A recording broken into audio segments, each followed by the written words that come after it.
Ma'am class on campus होगी?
बच्चों आवाज आ रही है? हेलो, अस्सलाम वालेकुम। Yes ma'am. हाँ मैम। कुछ भी नहीं, चेंज कर दो। हाँ पर नो प्रॉब्लम। जी बेटा, आवाज आ रही है? यस मैम आ रही है। Yes ma'am. Today we are going to study pathology of nervous system. ऐसा है कि इंशाल्लाह कुछ ही दिनों में आपकी ऑन कैंपस क्लासेस भी प्रॉपरली स्टार्ट हो जाए। तो फिर जो है वो in the mid of the lecture, यानी 11 बजे लेक्चर शुरू होता है तो 11:30 आपकी अटेंडेंस हो जाया करेगी, ठीक है। उसके बाद जो लोग आएंगे उनकी फिर एब्सेंट लगेगी। तो आज भी मैं 11:30 पे आपकी अटेंडेंस ले लूंगी, स्क्रीनशॉट ले लूंगी। तो फिर इस तरह से ठीक है। अच्छा जी, today we are going to study pathology of nervous system, जिसमें सबसे पहले हम पढ़ेंगे infections of central nervous system, जिसमें हम पढ़ेंगे मेनिंजाइटिस, हम डिटेल से पढ़ेंगे और बाकी की हम जो है वो डेफिनेशंस पढ़ेंगे। तो meningitis is a common and serious medical condition.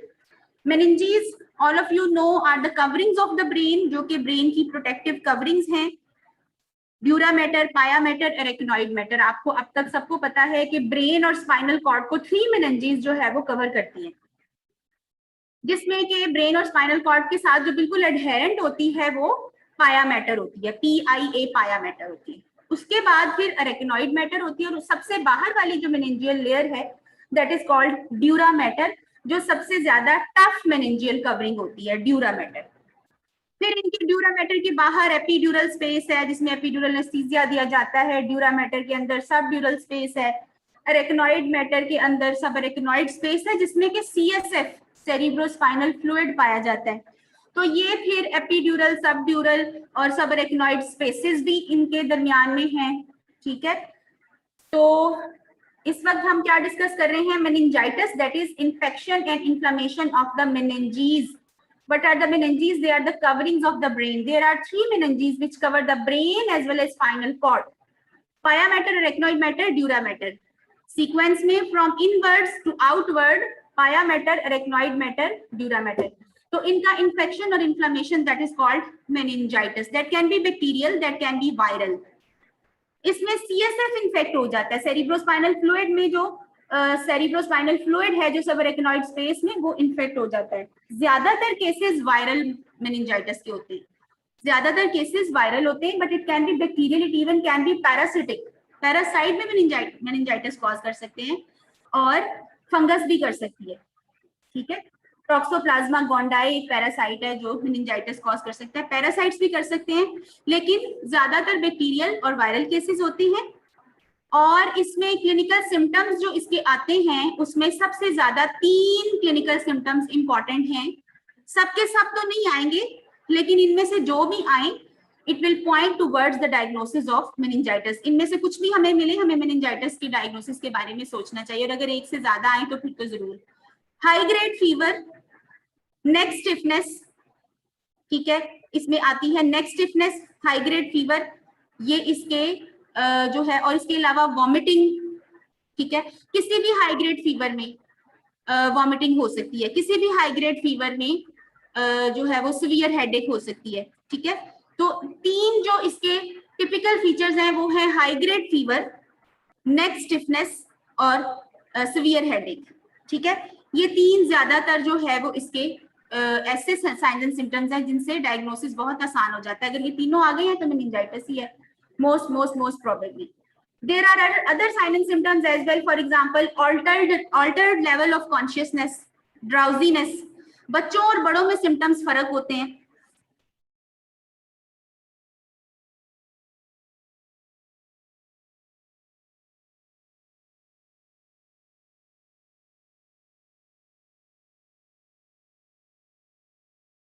अच्छा जी, बच्चों और बड़ों में साइन एंड सिम्टम्स में थोड़ा डिफरेंस होता है, और बड़ों में फोटोफोबिया, फोनोफोबिया, यानी patient will dislike bright lights and loud noises, that is called photophobia and phonophobia. Photophobia क्या है? लाइट को बर्दाश्त नहीं करता पेशेंट, लाइट उसे अच्छी नहीं लगती, खासतौर पे ज्यादा लाइट, ब्राइट लाइट, उसकी आंखों को तकलीफ होती है, इरिटेशन होती है, फोटोफोबिया।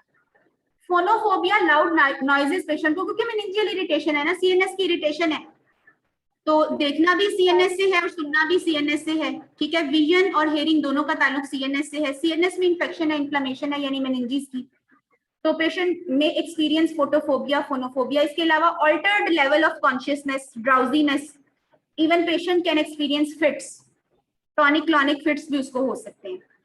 और बच्चों में थोड़ी डिफरेंट इसके साइन एंड सिम्टम्स होते हैं। अब आप कहेंगे स्लाइड चेंज नहीं हो रही, तो बेटा मैं आपको कई दफा स्लाइड चेंज किए बगैर पढ़ा रही होती हूँ, अगर मुझे स्लाइड चेंज करनी होगी तो मैं कर दूंगी, ठीक है।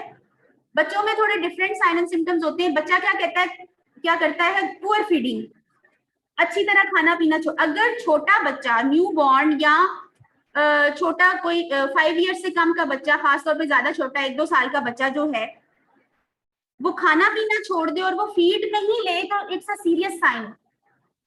ये कोई जो है वो निग्लेक्ट करने वाला साइन है, इसको जरूर इवेलुएट करना चाहिए। बच्चा जब फीड छोड़ता है तो ये सीरियस साइन होता है।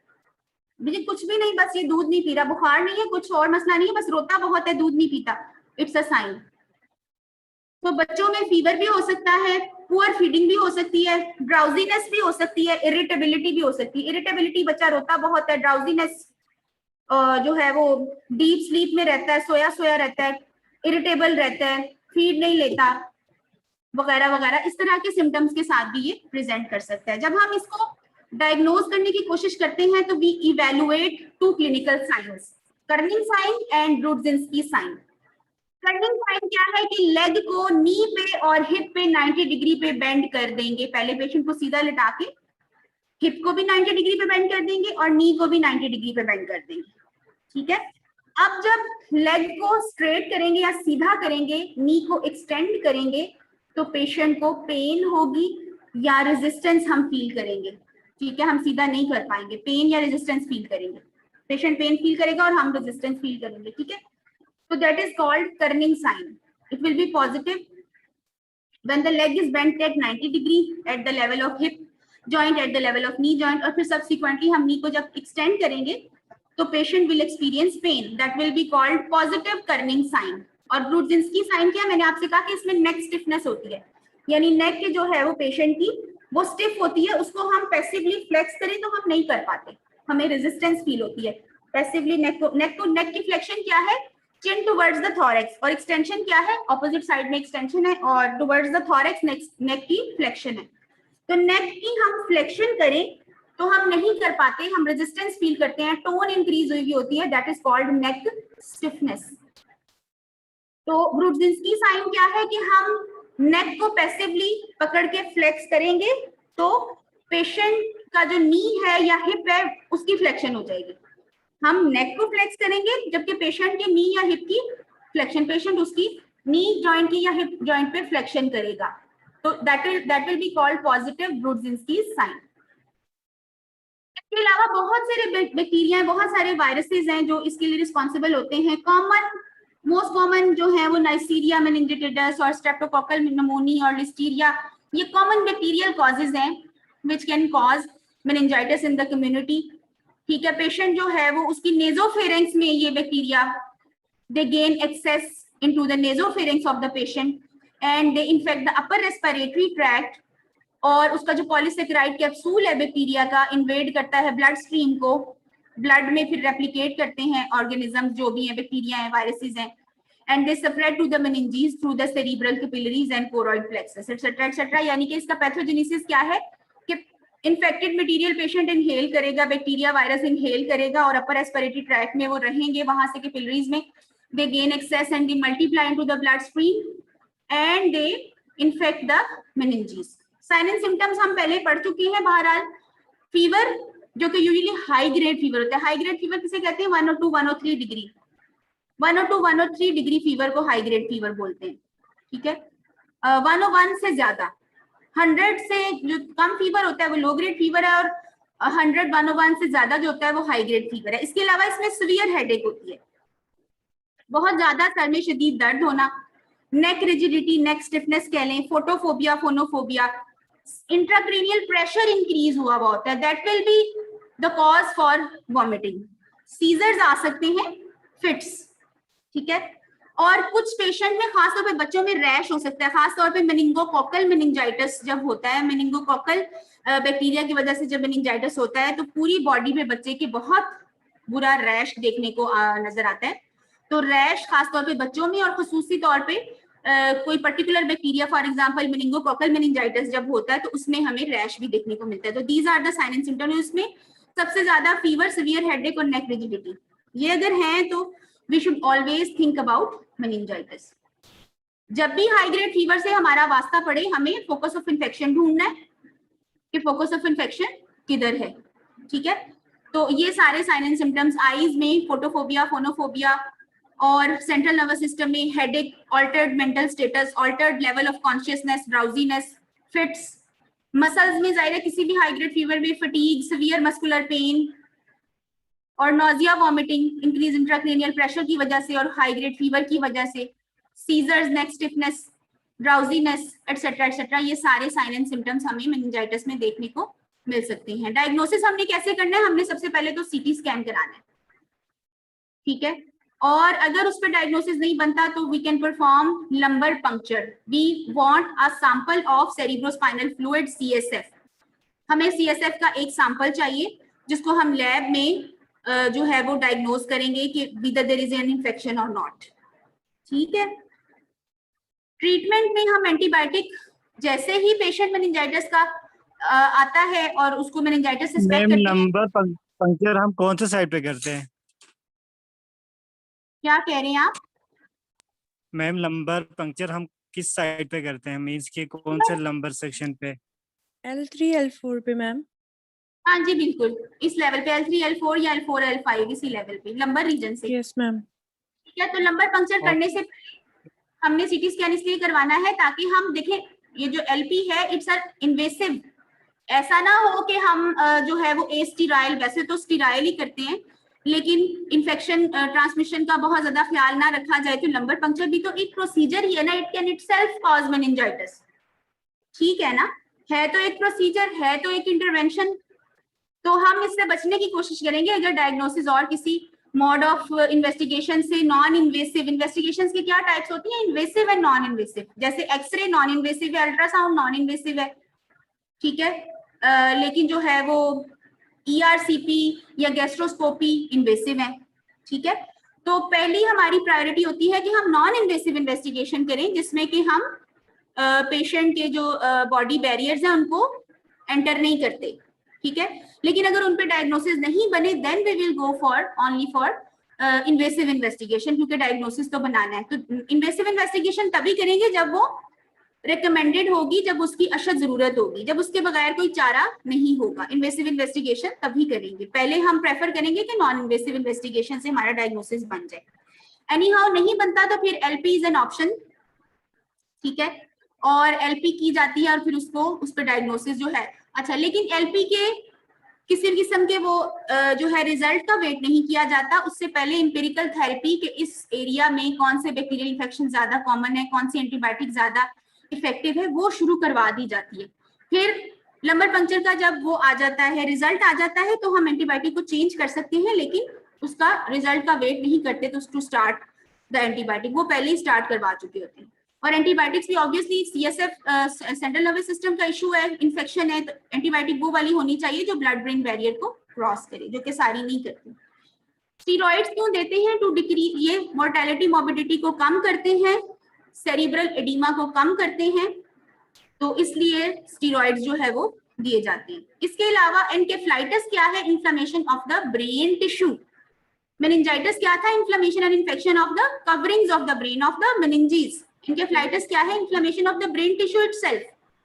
माइलाइटिस क्या है? Inflammation of the spinal cord tissue. Spinal cord का इन्फेक्शन है, इन्फ्लेमेशन है, तो उसको माइलाइटिस बोलेंगे। ब्रेन का है तो उसको एनकेफ्लाइटिस बोलेंगे। इसके अलावा ब्रेन एब्सेस बनता है। एब्सेस कब बनेगा? किसी भी ऑर्गन का इन्फेक्शन है तो वो इन्फेक्शन जो है उसमें एक पर्टिकुलर कैविटी बन जाती है, आर्टिफिशियल कैविटी बन जाती है, नेचुरल कैविटी नहीं, आर्टिफिशियल कैविटी बन जाती है, और उसमें पस कलेक्ट हो जाती है, डब्ल्यूबीसीज, डेड जो है वो बैक्टीरिया, ठीक है, इनसे मिलके और डेब्रिस वगैरह से मिलके तो पस, तो जब एब्सेस बन जाता है तो जब तक एब्सेस को ड्रेन नहीं करेंगे पेशेंट ठीक नहीं हो सकता। एंटीबायोटिक्स, बहुत सारे एंटीबायोटिक्स जो है वो एब्सेस के अंदर नहीं जाती, उनके अराउंड जो है एब्सेस के अराउंड कवरिंग होती है जिसको एंटीबायोटिक क्रॉस नहीं करती, ठीक है। तो ब्रेन एब्सेस हो सकता है, ब्रेन टिश्यू के अंदर artificially design cavity, artificial cavity बन के उसमें पस कलेक्ट हो जाए तो उसको हम कहेंगे ब्रेन एब्सेस। इसको फिर निकालेंगे, ड्रेन करेंगे तो फिर ही पेशेंट ठीक होगा। इसके अलावा एपिड्यूरल एब्सेस, एपिड्यूरल स्पेस में, एपिड्यूरल स्पेस कहाँ है? ड्यूरा मैटर और बोन के दरमियान में जो स्पेस है वो एपिड्यूरल स्पेस है, ठीक है। और इस केस में ड्यूरा मैटर और स्कल के दरमियान में, या ड्यूरा मैटर और स्पाइनल वर्टिब्रल कॉलम के दरमियान में जो स्पेस है, वहां पे अगर एब्सेस बनता है तो उसको हम क्या कहेंगे? Epidural abscess. इसके अलावा टॉक्सोप्लाज्मोसिस एक जो है वो पैरासाइट है, पूरी दुनिया में ही है लेकिन फ्रांस में जरा ज्यादा कॉमन है। और ये कहाँ से एक्सेस करता है ह्यूमन को, किस तरह से ह्यूमन इन कॉन्टेक्ट इसके आता है कि house hold pets, specially cats और डॉग्स, इनके लिटर में होता है ये, और इनको जिन घरों में ये चीजें मतलब आई मीन टू से ये पेट्स रखे जाते हैं तो वहां पे जो लोग हैं दे कैन कैच इन्फेक्शन। और खास तौर पे ये इन्फेक्शन आम लोगों में इतना खतरनाक नहीं होता, लेकिन प्रेग्नेंट लेडी में बजाते खुद उसको कुछ नहीं कहता, लेकिन अगर फीटस को ट्रांसप्लेसेंटल जो है वो हो जाए, ट्रांसफर हो जाए, तो उसमें फिर बच्चे में हाइड्रोकेफलस और मेंटल रिटार्डेशन, बच्चे को इन्फेक्ट अगर कर दे तो बच्चे में सिम्टम्स आ सकते हैं टॉक्सोप्लाज्मोसिस के। तो अगर डायग्नोसिस हो जाए तो मदर को ट्रीट किया जाता है और प्लेसेंटा को क्रॉस करके बच्चे तक जाती है antibiotic, but it is associated with hydroceph and mental retardation. तो parasitic infection of the brain है, और टॉक्सोप्लाज्मा गोंडाई एक पैरासाइट है that is responsible for it. It is transmitted by placenta from the infected mother to the neonate in utero. और injection of foods जो कि contaminated हैं उसमें पैरासाइट का जो है वो एग्स हैं वटेवर, और एनिमल यूरिन और फीसिस से या हाउस होल्ड पेट से ये ट्रांसमिट होता है ह्यूमंस को। अगर इंट्रायूट्राइन बच्चा इन्फेक्ट होता है, hydroceph and mental retardation can result. Next are the degenerative diseases. ये तो हमने सीएनएस के इन्फेक्शंस पढ़े कुछ बहुत थोड़े से। Next are the degenerative diseases of the brain. सबसे पहले एल्जाइमर्स डिजीज, यादाश्त का चले जाना, डिमेंशिया, यादाश्त का चले जाना, भूलने की जो आदत हो जाती है पेशेंट को, तो उसमें सबसे कॉमन जो फॉर्म है इसको क्या कहते हैं? डिमेंशिया। डिमेंशिया की बहुत सारी फॉर्म्स हैं और उसमें सबसे कॉमन फॉर्म है एल्जाइमर्स डिजीज। एल्जाइमर्स डिजीज में दो प्रॉब्लम होते हैं। एक तो ये कि ताउ प्रोटीन जो होती है, ये आप ये डायग्राम देखें तो आपको ज्यादा अच्छी समझ आएगी। जी डायग्राम नजर ही नहीं आ रही, ये शुक्र है आ गई। ये नॉर्मल ब्रेन है, ठीक है, ये एक नॉर्मल ब्रेन, इसमें न्यूरॉन्स पड़े हुए हैं और ये न्यूरॉन के दरमियान में जो स्पेस है, और ये एक ऐसा ब्रेन है जो कि अफेक्टेड है अल्जाइमर्स डिजीज से। तो इसमें क्या है कि न्यूरॉन के अंदर यहाँ पे न्यूरोफिब्रिल्स होती हैं, यहाँ पे न्यूरोफिब्रिल्स होती हैं जो एक पार्ट ऑफ न्यूरॉन से दूसरे पार्ट ऑफ न्यूरॉन तक डिफरेंट न्यूट्रिएंट्स वगैरह को ट्रांसपोर्ट करती हैं, न्यूरोफिब्रिल्स होती हैं। तो अल्जाइमर डिजीज में क्या होता है कि neurofibrils they become abnormal, they become matted together, उसमें ताउ प्रोटीन होती है न्यूरोफिब्रिल्स में, वो एबनॉर्मल हो जाती है। तो न्यूरोफिब्रिल्स जो है वो प्रेसिपिटेट हो जाती हैं, एबनॉर्मल हो जाती हैं, और यहाँ पे आप अगर गौर से देखें तो यहाँ पे इकट्ठी हो जाती है, जबकि नॉर्मल ब्रेन में ऐसा नहीं होता। एक लियन तो ये, दूसरा लियन है एमिलॉइड प्लेक्स। एमिलॉइड आप सबको अब तक पता है कि एक प्रोटीन है जो कि बाय प्रोडक्ट, वेस्ट प्रोडक्ट के तौर पे बनती है, जिसको कि डिग्रेड करके बॉडी से निकाल दिया जाता है। लेकिन एमाइलोडोसिस कौन सी बीमारी है जिसमें ये एमिलॉइड प्रोटीन जो है वो डिफरेंट बॉडी पार्ट्स में वहीं पे एक्यूमुलेट हो जाती है, जमा हो जाती है, वेस्ट प्रोडक्ट है, बॉडी उसको निकाल नहीं पाती। तो एमिलॉइड प्रोटीन जो कि निकल जानी चाहिए थी, वेस्ट प्रोडक्ट है, वो वहां पे जमा हो जाती है। और न्यूरोफिब्रिल्स जो है वो उनमें tau protein that become abnormal and matted together. और ये दोनों जो लियंस हैं, amyloid plaques and abnormality of the neurofibrils, both are the lesions जो कि अल्जाइमर डिजीज के ब्रेन में देखे गए हैं। तो it is the most common form of dementia. इसमें मेमोरी, पर्सनैलिटी, रिकग्निशन यानी लोगों को पहचानना, ऑब्जेक्ट्स को पहचानना, रीजनिंग, बातों का सही जवाब देना और इंडिपेंडेंटली अपने सारे काम कर सकना, ये सारे जो फंक्शंस हैं पेशेंट के वो अफेक्ट होते हैं। ठीक है जी। और ये आहिस्ता आहिस्ता मेमोरी को डिस्ट्रॉय करती है, 50 प्लस के लोगों में होती है, 50 से कम लोगों में नहीं होती। और आहिस्ता आहिस्ता जो है पेशेंट बिल्कुल दूसरों पे डिपेंडेंट हो जाता है और अपनी एवरीडे रूटीन जो टास्क हैं वो भी परफॉर्म करने के काबिल नहीं रहता, बिल्कुल बैठ जाता है एक जगह पे।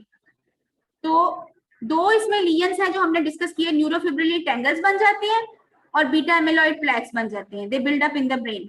बीटा एमिलॉइड डिपॉजिट्स या बीटा एमिलॉइड प्लेक्स, अब तक आपको पता है प्लेक क्या होता है, तो इसको भी यहाँ पे प्लेक कहते हैं। प्लेक एक तो हमने स्किन लियन पढ़ा था, तो बॉडी के अंदर भी प्लेक्स बनते हैं, beta amyloid plaques, they are formed inside the brain tissue and they are responsible for Alzheimer's disease.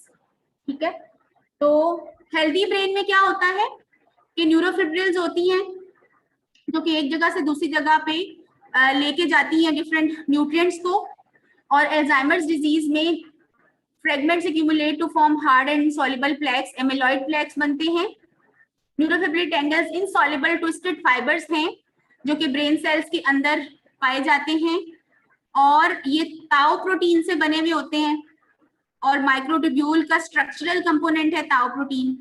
और ये इन माइक्रोट्यूब्यूल का फंक्शन क्या है कि इंपॉर्टेंट सब्सटेंसेस को from one part of the nerve cell to another part of the nerve cell ये transport करती हैं।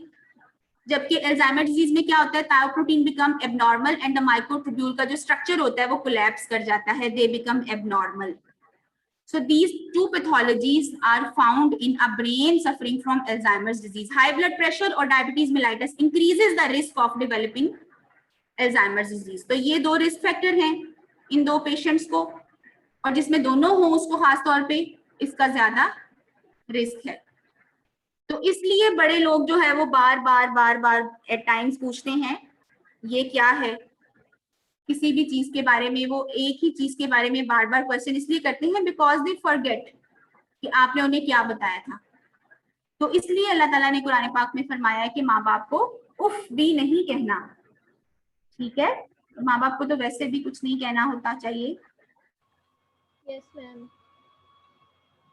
क्योंकि रसूलुल्लाह सल्लल्लाहु अलैहि वसल्लम ने फरमाया कि बदबख्त है वो शख्स जिसने अपनी माँ या बाप में से एक को या दोनों को बुढ़ापे में पाया और उनकी खिदमत करके जन्नत हासिल ना कर ली। अच्छा जी, तो कोलिनेस्टरेज इनहिबिटर, इसका कोई खास ट्रीटमेंट नहीं है, बिहेवियरल थेरेपी है। और कोलिनेस्टरेज इनहिबिटर्स कौन से, अब तक आपको पता है न्यूरोमस्कुलर जंक्शन के ऊपर कोलिनेस्टरेज एंजाइम आता है एसिटाइलकोलिन को ब्रेक डाउन करने के लिए। एसिटाइलकोलिन न्यूरोमस्कुलर जंक्शन पे जब अपना काम कर चुकती है तो कुछ तो नर्व सेल में वापस चली जाती है और कुछ को कोलिनेस्टरेज एंजाइम ब्रेक डाउन कर देता है, उसका काम जब हो जाता है। ठीक है, लेकिन यहाँ पे हमें पेशेंट अब कुछ कर ही नहीं रहा, तो हम कहते हैं जितनी एसिटाइलकोलिन जो है वो निकलती है नर्व सेल से वो वहां काम करती रहे। तो हम कॉलिनेस्टरेज एंजाइम का इनहिबिटर दे देते हैं ताकि कॉलिनेस्टरेज एंजाइम जो है वो इनहिबिट कॉलिनेस्टरेज एंजाइम जो है वो एसिटाइलकोलिन को इनहिबिट ना कर सके। ठीक है, तो बहुत सारे मूवमेंट डिसऑर्डर्स में ये यूज होती है।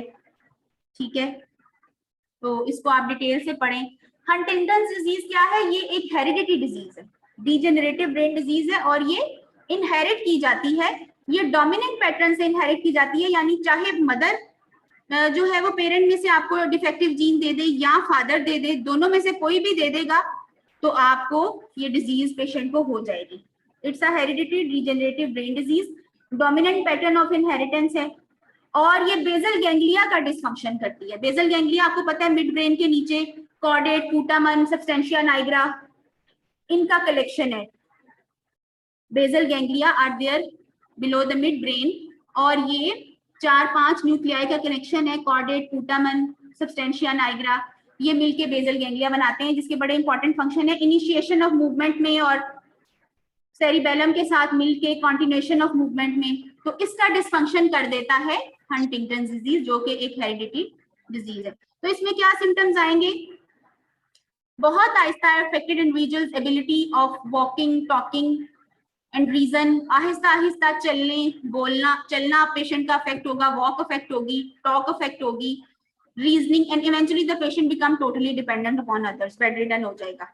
ठीक है, इसमें इनवॉलेंटरीली जर्की बॉडी मूवमेंट्स भी आती है जिसको कोरिया कहते हैं, टिक्स कहते हैं। इनवॉलेंटरी जर्की बॉडी मूवमेंट्स यानी कि पेशेंट खुद से वो मूवमेंट नहीं कर रहा, ब्रेन सिग्नल दे रहा है ऑटोमेटिकली और पेशेंट की वो मूवमेंट होती है। ये मूवमेंट जो है फिंगर में, फेस में, फीट में, ट्रंक में, कहीं पे भी देखने को मिल सकती है। Involuntary jerky body movements, chorea and tics. Increase clumsiness, patient को कुछ समझ नहीं आती, परेशान हाल। ठीक है, loss of coordination and balance, सही तरह से पेशेंट बोल नहीं पाता, आहिस्ता आहिस्ता पॉजेस दे दे के अपना सेंटेंस कंप्लीट करता है। Jaw clenching and teeth grinding, teeth grinding तो सोए हुए में बहुत से लोग करते हैं, एनी हाउ हंटिंगटन डिजीज में ये बहुत ज्यादा पेशेंट ये करता है, जॉ क्लेंच करता है, टीथ ग्राइंड करता है।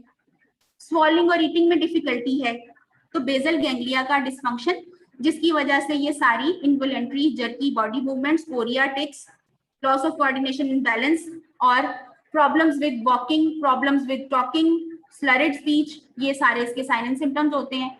कोई खास मेडिकल ट्रीटमेंट, हेरिडिटी डिजीज है वैसे भी, तो कोई जो है वो curative treatment is not there, but maintaining adequate intake of water, maintaining adequate nutrition, adequate physical therapy और इमोशनल सपोर्ट के लिए और मूवमेंट प्रॉब्लम्स के लिए मेडिसिन जो दी जाती हैं, they are helpful in the patient treatment. Brain tumours को आप छोड़ दें क्योंकि ये यहाँ पे बहुत अच्छे नहीं लिखे हुए, इनको आप छोड़ दें। नेक्स्ट हम पढ़ेंगे स्ट्रोक, फालिज, जिसको हम आम जुबान में क्या कहते हैं? फालिज। तो आपको हर डिजीज का पता होना चाहिए कि उसको क्या कहते हैं, पंजाबी में क्या कहते हैं, उर्दू में क्या कहते हैं। तो स्ट्रोक या फालिज दो तरह का होता है, हेमरेजिक स्ट्रोक और इस्कीमिक स्ट्रोक। इस्कीमिक स्ट्रोक क्या होता है कि एक पर्टिकुलर जो ब्रेन टिश्यू के अंदर कोई पर्टिकुलर कैपिलरी है या आर्टेरियोल है, छोटी आर्टरी है, वो ब्लॉक हो गई, उसमें कोई थ्रोम्बस बन गया, ब्लड क्लॉट बन गया। अब वो फिर ब्लड सप्लाई तो नहीं कर सकेगी, जहां ब्रेन को ब्लड सप्लाई कर रही थी तो वो उसमें तो रुकावट आ गई, क्लॉट आ गया, तो वो ब्लड सप्लाई जहां कर रही थी वहां नहीं कर सकेगी, तो वो एरिया जो है वो ब्रेन का, उसका इस्कीमिया हो जाएगा। अगर क्लॉट टाइमली रिमूव नहीं होता तो उसका इस्कीमिया हो जाएगा, वो एरिया जो है ब्रेन टिश्यू का वो इस्कीमिक हो जाएगा, डेड हो जाएगा। तो जिस पार्ट ऑफ द बॉडी को, राइट आर्म को या right arm plus right leg को या लेफ्ट आर्म को या left arm plus left leg को, जिसको भी वो कंट्रोल कर रहा था या दोनों लेग्स को कर रहा था या दोनों आर्म्स को कर रहा था, जिस एरिया ऑफ द बॉडी को वो कंट्रोल कर रहा था, अब वहां पे क्या होगा, वो एरिया काम नहीं करेगा। ठीक है, तो वो एरिया की जो मूवमेंट का है लॉस हो जाएगा, लॉस ऑफ मूवमेंट उस एरिया में हो जाएगा, लॉस ऑफ सेंसेशन हो जाएगा, वहां पे हम कुछ फील नहीं कर सकेंगे, और स्पीच का भी लॉस हो सकता है। ब्रोकाज एरिया भी तो ब्रेन में है, उसका इस्कीमिया हो जाएगा तो वो स्पीच का लॉस हो जाएगा। ठीक है, तो ये एकदम से रात के टाइम खासतौर पे जब पेशेंट सोया हुआ होता है तब होता है मोस्टली केसेस में, और ये आहिस्ता आहिस्ता इवॉल्व करता है, इसको कहते हैं इवॉल्विंग स्ट्रोक। यानी पहले थोड़े से सिम्टम आते हैं और फिर 24 आवर्स में पूरा पता चलता है कि कितना एरिया जो है वो बॉडी का अफेक्ट होना है। ठीक है, 24 आवर्स से ज्यादा जो सिम्टम्स रहते हैं वो स्ट्रोक होता है। तो कम वाले को क्या कहते हैं? TIA, transient ischaemic attack. Brain में कहीं कैपिलरी में क्लॉट आया या वेजोस्पेजम हुआ, उस एरिया ऑफ द ब्रेन की ब्लड सप्लाई कम हुई, सिम्टम्स आए, लॉस ऑफ मूवमेंट या वीकनेस, लॉस ऑफ मूवमेंट या वीकनेस फील की पेशेंट ने बहुत ज्यादा, weakness of the right side of the body या weakness of the left side of the body, और फिर 5-6 घंटों में मरीज ठीक हो गया। तो ये क्या था? Transient ischaemic attack, TIA। तो फिर इसमें जो है ये बड़ा मुद्दा हो गया, बड़ी अच्छी बात हो गई, पेशेंट को स्ट्रोक होने लगा था लेकिन नहीं हुआ, रिवर्ट हो गया। तो इसमें फिर कैरोटिड आर्टरी डॉपलर कराया जाता है, और जो कि उसमें कोई रुकावट तो नहीं है, उसमें कोई एथरोमा तो नहीं बना हुआ, ठीक है, ताकि उसको मेडिसिन से ट्रीट किया जा सके। और जो रिस्क फैक्टर जो आगे हम पढ़ेंगे स्ट्रोक के, वो ऑब्वियसली पेशेंट में पाए जाएंगे, तो तभी TIA होगा ना, तो उनको हम एड्रेस कर लेंगे। तो उम्मीद है कि आइंदा से ये चीजें इनसे पेशेंट बच जाएगा। ठीक है, तो TIA भी होता है और TIA नहीं है तो फिर स्ट्रोक है। ठीक है, जो आया स्ट्रोक और फिर 24 आवर या लॉन्गर उसके सिम्टम्स रहे तो वो स्ट्रोक है। इससे कम वाला क्या है? TIA। अच्छा जी, डिस्ट्रक्शन मैम ऑफ द इसमें region. Motor speech area and interior spinothalamic area destroy होंगे ना? हाँ जी, मैम क्या कह इसमें रहे हैं? मोटर स्पीच, मैम मैं कह रहा हूँ इसमें motor speech area and interior spinothalamic area destroy होंगे ना? हाँ जी, कोई भी एरिया डिस्ट्रॉय हो सकता है, जो एरिया डिस्ट्रॉय होगा उस एरिया का जो रिस्पेक्टिव फंक्शन है वो लॉस हो जाएगा। ठीक है, तो there are 2 types, thrombotic stroke and haemorrhagic stroke. Thrombosis में क्या होना है? One of the cerebral arteries are blocked by thrombus, या जिसको ब्लड क्लॉट कह लें आप जुबान में। ठीक है, हेमरेज में क्या है कि bleeding inside the brain tissue due to rupture of a cerebral artery. ठीक है, इसकी सबसे बड़ी वजह क्या होती है? हाइपरटेंशन। हाइपरटेंशन को कंट्रोल करें ये नहीं होगा, हाइपरटेंशन को कंट्रोल करें ये नहीं होगा। तो हमारे सारे बड़े और सारी कम्युनिटी क्या कहती है? जी मैं ब्लड प्रेशर मुझे जब होता है ना तो तब मैं दवाई खा लेता हूँ, तो जब मुझे नहीं होता ना तो तब मैं नहीं खाता हूँ, और मुझे पता चल जाता है कि मेरा ब्लड प्रेशर हाई है तो तब मैं दवाई खा लेता हूँ, तो जब मुझे पता होता है ना कि ब्लड प्रेशर मेरा हाई नहीं है ना तो तब मैं दवाई नहीं खाता हूँ। ठीक है ना, आप सबने ये सुनी भी है ना बात? तो ऐसा Yes, नहीं ma'am. होता, पेशेंट या तो हाइपरटेंशन का पेशेंट है या नहीं है, या पेशेंट हाइपरटेंशन का पेशेंट है या नहीं है। कोई बीच वाली बात नहीं है कि कभी कभी मुझे ब्लड प्रेशर होता है और कभी कभी मुझे नहीं होता, ऐसा नहीं होता। या तो पेशेंट हाइपरटेंसिव है, he is a patient of high blood pressure, और दूसरी चीज क्या है कि ही और she is not a patient of high blood pressure. ठीक है, तो जो हाई ब्लड प्रेशर का पेशेंट है वो तो मेडिसिन इसको लेनी चाहिए और रेगुलर लेनी चाहिए। डिपेंड इस पे नहीं कि मैं चेक करके लेता हूँ, मेरा हाई होता है तो मैं लेता हूँ, मेरा लो होता है तो मैं नहीं लेता, ऐसा कुछ नहीं होता। तो ये मैसेज आप पब्लिक में स्प्रेड करें। तो 2 type, cerebral thrombosis, cerebral haemorrhage. Thrombosis में क्लॉट होगा, हेमरेज में हेमरेज होगा। अच्छा, पेशेंट को स्ट्रोक होता है, फौरन हम उसको टर्शियरी केयर हॉस्पिटल की इमरजेंसी में ले जाते हैं, जना अस्पताल, गंगाराम अस्पताल और जनाब क्या उसे कहते हैं सर्विसेज अस्पताल की इमरजेंसी में ले जाते हैं, क्योंकि जरा एक्सटेंसिव लेवल पे ट्रीटमेंट चाहिए होती है। सबसे पहले वो CT स्कैन करवाते हैं। अच्छा, CT स्कैन पे अब हेमरेज जो होता है वो फौरन उसी वक्त आ जाता है, तो डायग्नोसिस उसी वक्त बन जाता है कि हेमरेज है पेशेंट को और हेमरेजिक स्ट्रोक है। ठीक है, लेकिन अगर इस्कीमिक स्ट्रोक है तो CT स्कैन उस वक्त नॉर्मल आएगा, क्योंकि इस्कीमिक चेंजेस जो हैं वो विद इन 24 आवर पिक नहीं होते, वो 3-4 दिन के बाद पिक होते हैं। ठीक है, इस्कीमिक स्ट्रोक में अगर 3-4 दिन बाद CT स्कैन कराएंगे तो हमें ब्रेन लीजन मिलेगा, कहाँ है कितना है, फौरन नहीं मिलता। फौरन क्या मिलता है? Haemorrhagic stroke. तो उसमें हमें ट्रीटमेंट में आसानी हो जाती है कि हमने थ्रोम्बोलिटिक थेरेपी देनी है कि नहीं देनी। ट्रीटमेंट में आसानी हो जाती है कि हेमरेजिक स्ट्रोक है तो और ट्रीटमेंट है थोड़ा, और इस्कीमिक स्ट्रोक है तो थोड़ा और ट्रीटमेंट। ज्यादातर मेल्स में होता है, क्यों? क्योंकि फीमेल्स में oestrogen hormone high blood pressure और एथेरोस्क्लेरोसिस को प्रिवेंट कर रहा होता है, इस वजह से फीमेल्स इसका कम शिकार होती हैं। ये प्रिवेंटेबल है। Most commonly atherosclerotic disease of the blood vessels इसकी कॉज होती है। सडन भी हो सकता है, ग्रेजुअल भी हो सकता है। अच्छा जी, ये वो रिस्क फैक्टर्स हैं जो कि कॉर्नरी आर्टरी डिजीज के यानी कि हार्ट अटैक होने के भी रिस्क फैक्टर्स हैं और स्ट्रोक होने के भी रिस्क फैक्टर्स हैं। हाइपरटेंशन, हार्ट डिजीज है, अगर एट्रियल फिब्रिलेशन क्या है, एट्रिया जो हार्ट के हैं वो एनलार्ज अगर हो जाएं तो उनकी कॉन्ट्रैक्शन जो है वो प्रॉपर नहीं रहती। और एट्रियल फिब्रिलेशन क्या है, arrhythmia of the atria, right atrium left atrium जो है वो सही तरह कॉन्ट्रैक्ट करने की बजाय वो उनका एरिथमिया होता है। तो ऐसे अब आपको पता है कि ब्लड का काम है बहना, जहां वो रुकेगा क्लॉट बन जाएगा, जहां वो रुकेगा क्लॉट बन जाएगा। तो एट्रियल फिब्रिलेशन में क्या होता है कि रिदम एट्रिया का डिस्टर्ब होता है, तो उसके अंदर जो ब्लड है वो पूरी तरह से उसको अच्छी तरह पंप करने के काबिल नहीं रहते एट्रिया। तो एट्रियल फिब्रिलेशन में ब्लड क्लॉट्स जो बनते हैं, they can travel to the brain, they can travel to the systemic clots जा सकते हैं, ब्रेन में जा सकते हैं, तो they can cause stroke. Diabetes mellitus king of diseases, diabetes is called king of diseases, it's a microvascular disease, छोटी blood vessels को बिल्कुल खराब करती है। हार्ट डिजीज, हार्ट डिजीज और स्ट्रोक करती है, वास्कुलर डैमेज करती है ना। तो वेसल का ही तो रोना है कि वेसल में थ्रोम्बस बन रहा है, वेसल में जिसकी वजह से इस्कीमिया हो रहा है, तो वास्कुलर डैमेज करती है diabetes. Hypertension, hyperlipidaemia, lipid profile खराब है पेशेंट का। लिपिड प्रोफाइल कैसे करवाते हैं, फास्टिंग, सीरम लिपिड प्रोफाइल ऐसे आप लिख के भेजते हैं, और सुबह खाली पेट जो है वो पेशेंट 8 आवर्स की फास्ट होनी चाहिए, यानी रात के 12 बजे के बाद उसने कुछ नहीं खाया, सुबह उठ के पानी भी नहीं पिया, और 8 बजे सुबह जो है 9 बजे 10 बजे अपना ब्लड सैंपल दिया, तो उसको हम कहेंगे फास्टिंग लिपिड प्रोफाइल पेशेंट ने करवाया है।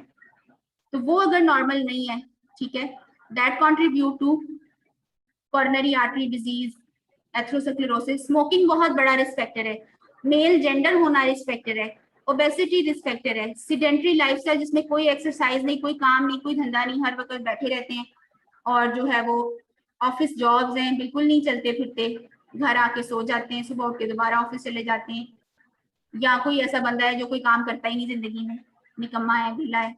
एनी हाउ एक्टिव लाइफस्टाइल जिसमें नहीं है, एक्सरसाइज नहीं है, जिसमें कोई एक्टिविटी नहीं है बहुत अच्छी, उसमें ज्यादा रिस्क है। तो ये सारे रिस्क फैक्टर्स अगर कोई कंट्रोल कर लेगा तो वो हाई जो है वो हार्ट डिजीज और स्ट्रोक से बच सकता है। इस्केमिक स्ट्रोक वही बात, रिजल्ट फ्रॉम ब्लॉकेज और stenosis of the cerebral artery that decreases और even stops completely the blood flow to a particular area of the brain. उस एरिया ऑफ द ब्रेन का फंक्शनल लॉस हो जाएगा, we will feel weakness या loss of movements completely on the affected part of the body. Thrombotic stroke क्या है, large thrombosis, resting और sleeping में ये ज्यादातर होता है, ठीक है, affects only one region of the brain, occipital lobe को, या ऑक्सीपिटल लोब में एक एरिया को, या फ्रंटल लोब में एक एरिया को, etcetera etcetera. Occurs rapidly, progressive slowly, worsens over next 1 to 2 week, इसको कहेंगे stroke in evaluation. Aahista Aahista 1-2 दिन में कंप्लीटली हमें पता चलेगा कि कितना फंक्शनल लॉस इज देयर और कितना नहीं। Hemorrhagic stroke, intracranial hemorrhage occurring when the blood vessel ruptures inside the brain tissue. Most common cause, hypertension.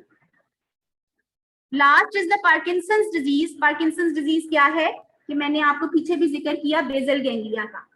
Basal ganglia are present below the midbrain.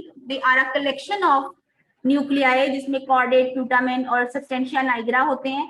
Substantia nigra का क्या मतलब होता है, nigra mean Negro. ये different investigations पे, MRI वगैरह पे, different investigations पे ये थोड़ा ब्लैक ब्लैक सी ये जगह नजर आती है, सब्सटेंशिया नाइग्रा, इसलिए इसको सब्सटेंशिया नाइग्रा बोलते हैं। It produces a very important neurotransmitter dopamine, जो कि हमारी मूवमेंट, नॉर्मल मूवमेंट में बहुत इंपॉर्टेंट रोल प्ले करता है। डोपामीन किसी वजह से, जो हमें वजह मालूम नहीं है, ये सब्सटेंशिया नाइग्रा डोपामीन बनाना कम कर देता है और आहिस्ता आहिस्ता डोपामीन बनाना बंद कर देता है। somehow it, ये अकेला सब्सटेंशिया नाइग्रा जो है ये somehow किसी वजह से, जो कि वजह हमें मालूम नहीं है, cause is not known, तो ये डोपामीन बनाना कम कर देता है या फाइनली स्टॉप कर देता है। तो that results in Parkinson's disease, जिसमें कि मूवमेंट प्रॉब्लम्स होते हैं। ब्रेडीकाइनेसिया होता है, ब्रेडी का मतलब कम, काइनेसिया का मतलब मूवमेंट।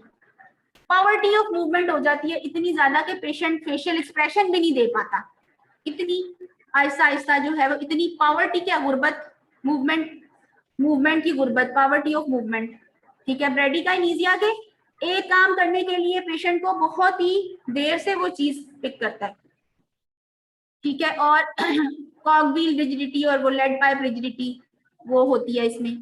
वॉक जो है पार्किंसंस डिजीज की वो स्पेसिफिक वॉक होती है, गेट पार्किंसंस डिजीज की जो जर्की गेट होती है, ठीक है। तो मसला क्या है कि सबस्टेंशिया नाइग्रा जो है वो डोपामीन कम बना रहा है और फाइनली नहीं बना रहा, तो इसमें मूवमेंट प्रॉब्लम्स होते हैं और बेसल गैंग्लिया का पार्ट है सबस्टेंशिया नाइग्रा। और ट्रीटमेंट इसमें क्या है, डोपामीन नहीं बन रही, डोपामीन दे, लेकिन कौन सी, L dopa, levodopa. Levodopa is the form of the dopamine that will cross the blood-brain barrier. Simple dopamine will not cross the blood-brain barrier. Levodopa will cross the blood-brain barrier, इसलिए levodopa दी जाती है और इसके जरिए से इसको treat किया जाता है। It is due to Parkinson's disease is due to inability to form dopamine by the basal ganglia, by the substantia nigra in the brain tissue. Normally, these neurons produce an important brain neurotransmitter known as dopamine. When these neurons die or become impaired or damaged due to some reason, they produce less dopamine, which causes the movement problems of Parkinson's disease. Parkinson वो scientist था जिसने इसको पहली दफा discover किया था। अच्छा, क्या रीजन है डोपामीन ना बनने की, क्या सबस्टेंशिया नाइग्रा में पैथोलॉजी होती है, क्या रीजन बनती है इस चीज की, वो हमें नहीं पता। बहरहाल पार्किंसंस डिजीज का जो ट्रीटमेंट है उसमें मूवमेंट प्रॉब्लम मेनली होते हैं, ब्रेडिकाइनेसिया होता है, गेट इफेक्ट होती है, ठीक है। तो पेशेंट को जो है वो एबनॉर्मल मूवमेंट्स जो है वो करता है और उसको जो है वो लीवोडोपा के जरिए ट्रीट किया जाता है। Any question? मैम डोपामीन का फंक्शन जरा बता दें। डोपामीन के फंक्शन यही है ना कि मूवमेंट नॉर्मल रखने के लिए basal ganglia initiation of movement और फिर cerebellum continuation and maintenance of movement में बहुत अच्छा रोल प्ले करता है, ठीक है। तो डोपामीन का फंक्शन ये है कि नॉर्मल मूवमेंट हम स्टार्ट करें, ठीक है, उसके लिए डोपामीन जरूरी है। तो जब डोपामीन नहीं होती तो पॉवर्टी ऑफ मूवमेंट हो जाती है, हम मूवमेंट हमारे लिए बहुत मुश्किल हो जाती है, ठीक है। इवन के मूवमेंट कौन करता है, मसल्स। तो ये फेशियल एक्सप्रेशन जो है वो भी हम मसल मूवमेंट से देते हैं ना। हम किसी को देख के बुरी शक्ल बनाते हैं या हम किसी को देख के अच्छी शक्ल बनाते हैं, तो वो किस वजह से हम कर पाते हैं, मसल्स ऑफ फेशियल एक्सप्रेशन की कॉन्ट्रैक्शन और रिलैक्सेशन से। तो वो भी डोपामीन नहीं है तो वो भी नहीं होगी, ठीक है। मसल्स ऑफ फेशियल एक्सप्रेशन भी काम नहीं करेंगे तो ये बड़े तो मसल्स और ही इनमें प्रॉब्लम होगा। ब्रेडिकाइनेसिया के मूवमेंट जो है हमारी बॉडी की बहुत कम हो जाएगी, ठीक है। कोई भी मूवमेंट आपने करनी है तो उसके लिए पेशेंट को बहुत मुश्किल पेश आती है और एबनॉर्मल बॉडी मूवमेंट्स होंगी जब ब्रेन जो है वो ट्रांसमिट करेगा सिग्नल्स, तो एबनॉर्मल बॉडी मूवमेंट होंगी और रिजिडिटी पेशेंट विल एक्सपीरियंस, अपने मसल्स में वो रिजिडिटी एक्सपीरियंस करेगा जी। अच्छा, आप लोगों ने ना क्विज दिया है तो बहुत ही अफसोस से मुझे कहना पड़ रहा है कि बहुत सारे लोगों ने, अब कितने लोग हैं ये तो मैं काउंट करूंगी, उसमें बहुत सारे लोगों ने इतना ज्यादा टाइम देने के बावजूद बेटा आपने जो है वो लेट सबमिशन कराई है। तो जिन्होंने लेट सबमिशन कराई है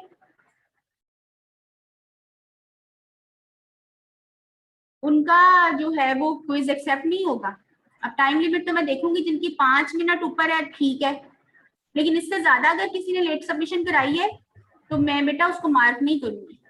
मैम हमारा टाइम 12 o'clock हो गया था ना। टाइम था ना। हाँ जी, टाइम मैंने आपको इनफ टाइम दिया था, आपका सेक्शन सी है ना। मैम एक्स्ट्रा टाइम मिला था। Yes ma'am. पीएम तक लिखा होता टाइम। एक टाइम में एक बंदा बोले। यस मैम, सेक्शन सी है हमारा। ईमान रजा, आप बताएं बेटा क्यों लोगों ने लेट सबमिशन क्यों कराई है? जब 10-15 मिनट तो मैंने आपको जो पेपर मैंने पहले दूसरे सेक्शन को भेज दिया था, फिर मैंने आपको भेजा 10-15 मिनट तो मैंने उसकी वजह से आपको रिलैक्स कर दिया। और एक 20 मार्क्स का एक क्वेश्चन पेपर है बेटा, उसको करने के लिए अगर आपको 40-50 मिनट दिए जा रहे हैं फिर भी आप, और आपको मैं ईमेल दिखाऊं लोग मुझे आज तक क्विज भेज रहे हैं, बेटा कोई आप करने वाली बात करें। मैंने आपको बायोकेमिस्ट्री पढ़ाई थी आपके सेमेस्टर 1 में, तब तो आप लोग ऐसे नहीं थे, हैं जी। यस मैम, आपकी बात ठीक है, टाइम हमारे पास बहुत ज्यादा था। हमने मतलब कि मैंने तो टाइम पे ही सबमिट करवाया था, जिन्होंने लेट सबमिट कराया वो तो उनकी मिस्टेक है, क्योंकि हमारे पास टाइम बहुत ज्यादा है। ठीक है, और ये इसमें ऐसी कोई चीज, और आपको मैं ईमेल दिखाऊं, आप लोग मुझे आज तक क्विज भेज रहे हैं बेटा, इज इट अ जोक? आप अपने टीचर का मजाक उड़ाते हैं, इस तरह तो नहीं करते ना। अगर टीचर लीनियंट है तो आप उसको 4 दिन के बाद क्वेश्चन पेपर भेज देंगे। What is this? इस तरह तो नहीं करते ना। कल को इंशाल्लाह आपने भी टीचर बनना है। Yes ma'am. तो आज तक, कल तक तो मुझे क्विज के पेपर रिसीव हो रहे थे, मैडम मैं बीमार थी, मैं हॉस्पिटल में थी, मैंने आपको बताया था, ये ले मेरा क्विज। बेटा ये कोई बात है करने वाली? एक एग्जाम है जो टाइम्ड एग्जाम है, 40 मिनट्स का है, 4 दिन के बाद आप उसको आंसर शीट भेज रहे हैं, तो ये अनोइंग नहीं है क्या? बस ठीक है मैम, आपने टाइम दिया होगा। जरियाब आप बात करिए, मैं सिर्फ उन लोगों को मार्क करूंगी जो लोगों ने टाइम पे सबमिट कराया है, जिन्होंने टाइम पे सबमिट, 1-2 दिन में सी सेक्शन के नंबर इंशाल्लाह, बुध को मेरी प्रेसिडेंट के साथ मीटिंग है, तब तक मैं नहीं उसको कर सकती, जुमेरात या जुमे को इंशाल्लाह आपके मार्क्स लग जाएंगे। फिर जिनके नहीं लगेंगे वो LMS पे दोबारा मुझे नेक्स्ट 3 लेक्चर्स का क्विज दें, ये आपकी सजा है। मैं उन लोगों को मार्क नहीं करूंगी जो मुझे 2-2 घंटे बाद पेपर जिन्होंने भेजा है, या मुझे जिन्होंने अगले दिन पेपर भेजा है, बेटा मैं उनको मार्क नहीं करूंगी। ये आप सबको बता दो, सारे सेक्शंस को, ठीक है? Okay ma'am. Thank you, Allah Hafiz.